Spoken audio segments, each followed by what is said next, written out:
Hello friends, Tally Prime की series में आपका स्वागत है। मेरा नाम है वरिंदर सिंह। पिछले सेशन में हमने देखा कि जनरल एंट्रीज से किस प्रकार से हमने बेसिक और एडजस्टमेंट एंट्रीज को सीखा था।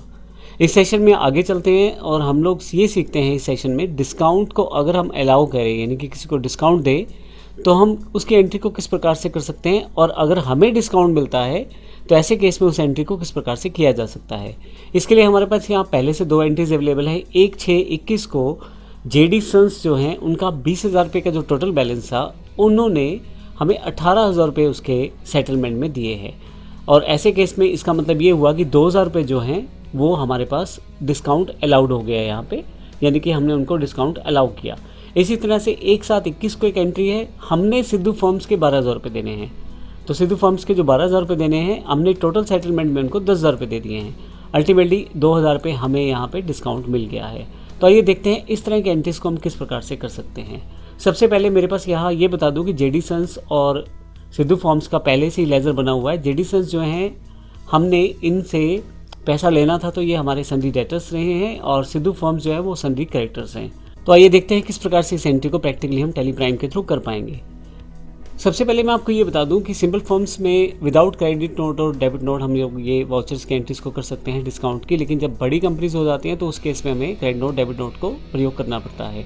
इस तरह की एंट्रीज को हम आने वाले सेशन में एडवांस सेक्शन में देखेंगे। अभी के लिए हम लोग डिस्काउंट अलाउड और डिस्काउंट रिसीव्ड को किस प्रकार से कर सकते हैं उसकी जानकारी लेते हैं। सबसे पहले मैं गेटवे ऑफ टैली से बैलेंस शीट से मैं आपको अपनी पोजीशन दिखा देता हूँ, क्या फाइनेंशियल पोजीशन है कंपनी की। इसमें करंट लाइबिलिटीज़ के अंतर्गत अगर आप देखें तो सन्डी क्रेडिटर्स में सिद्धू फर्म्स जो है उनके 12,000 रुपये हमने देने हैं, क्योंकि वो हमारे क्रेडिटर्स हैं। इसी तरह से वापस आ जाएं और यहाँ से करंट एसेट पे अगर आप आ जाएं तो सन्डी डेटर्स पे अगर आप चले जाएं तो जेडी सन्स से 20,000 रुपये हमने लेने हैं। अब इस एंट्री को हमें देखना है किस प्रकार से हमें एडजस्ट करना है। सबसे पहले हमें दो तरह के अकाउंट्स यहाँ बनाने हैं। लेजर तो हमें दो तरह के चाहिए। एक डिस्काउंट अलाउड, जिसमें हमने डिस्काउंट दिया है, ये हमारा एक इनडायरेक्ट एक्सपेंस है, क्योंकि हमने डिस्काउंट दिया है तो हमारी इनकम जो है उसकी वजह से कम हुई है। मैं एंटर करके ये लेज़र बना देता हूँ, और एक लेज़र बनेगा डिस्काउंट रिसीव्ड के नाम से। ये हमारी इनडायरेक्ट इनकम है, तो इसको इनडायरेक्ट इनकम के हेड के अंतर्गत मैं बना देता हूँ। तो इस तरह से मेरे पास दो अकाउंट्स बन चुके हैं, यानी कि दो लेज़र्स बन चुके हैं, डिस्काउंट रिसीव्ड और डिस्काउंट अलाउड।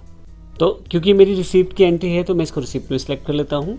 जेडी सन से हमें 20,000 रुपये लेने थे, लेकिन हमें मिले 18,000 रुपये हैं, तो 2,000 जो हैं डिस्काउंट अलाउड में सेटल होंगे। अब इसके लिए मैंने चेंज मोड कर लिया है ऑलरेडी। मैंने इसको डबल एंट्री मोड में समझाने के लिए किया है, क्योंकि इससे ज़्यादा क्लियर हो जाएगा। तो हमारे पास यहाँ पे जेडी सन्स का अकाउंट क्रेडिट होगा, तो जेडी सन्स 20,000 रुपये से ये क्रेडिट होगा, तभी इसका जो वैल्यूएशन है देखिए हम 0 हो गया है, इसको सेटल हो जाएगा इस एंट्री के बाद ये। अब हमें डेबिट क्या करना है, कैश, क्योंकि हमें कैश मिली है। कितनी मिली है, 18,000 रुपये, वो हमने एंटर कर दी है। साथ ही हमें डिस्काउंट जो हमने अलाउड 2,000 रुपये, उसकी एंट्री यहाँ पे होगी। अब एंट्री करने के बाद मुझे इसके इफेक्ट को देखना है। तो मैं अगर बैलेंस शीट पे जाऊँ और करंट एसेट्स पे जाऊँ तो आप देखेंगे सन्डी डेटर्स में जेडी सन्स का अकाउंट यहाँ पे नहीं है, क्योंकि वो सेटल हो चुका है। और इसी तरह से प्रॉफिट एंड लॉस में इनडायरेक्ट एक्सपेंसेस में चला जाऊँ यहाँ पे, मतलब डिस्काउंट अलाउड यहाँ पे 2,000 रुपये मेरा जो खर्च है वो खर्च के रूप में यहाँ पे डेबिट हो गया है। तो इस तरह से देखा हमने किस तरह से अकाउंट्स को सेटल कर सकते हैं।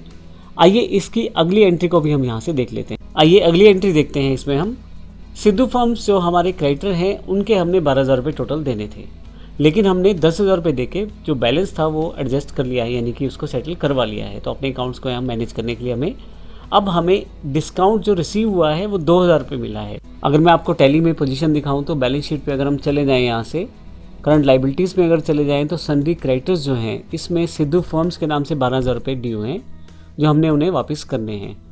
अब इसकी जगह हमने 10,000 रुपये टोटल वापस किए हैं। तो ऐसे केस में हम जो है एक वाउचर बनाएंगे, जो कि हमारा पेमेंट वाउचर है। पेमेंट वाउचर में मैं यहाँ से मोड चेंज कर लेता हूँ ताकि अच्छी तरह से समझ आ जाए।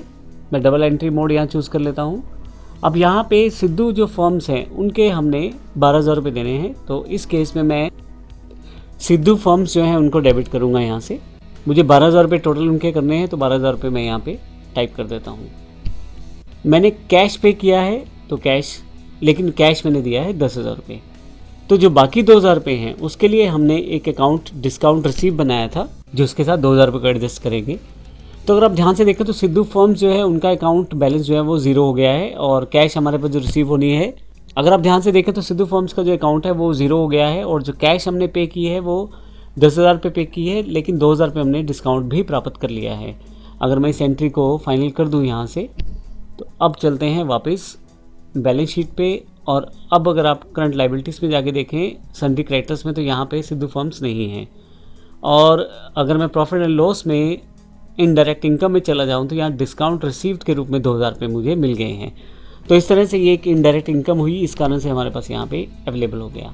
तो इस तरह से हमने देखा किस प्रकार से जब हमें डिस्काउंट देना होता है या प्राप्त करना होता है, दोनों केसेस में किस तरह के लेजर चाहिए और किस तरह से हम उनकी एंट्री को कर सकते हैं। इस सेशन में हमने ये भी देखा कि एक से ज़्यादा अकाउंट्स को अगर हमें दिखाना है वाउचर एंट्री करते समय, तो सिंगल मोड एंट्री जो रहती है उसमें थोड़ा सा टिपिकल रहता है एंट्री करना। तो डबल मोड एंट्री में आप उस एंट्री को बड़ी आसानी से कर सकते हैं। तो डबल मोड एंट्री के साथ मैंने उसको किया है, जिससे आसानी से मैंने 2 से ज़्यादा अकाउंट्स को वहाँ पे एंटर करते हुए प्रयोग किया है। धन्यवाद।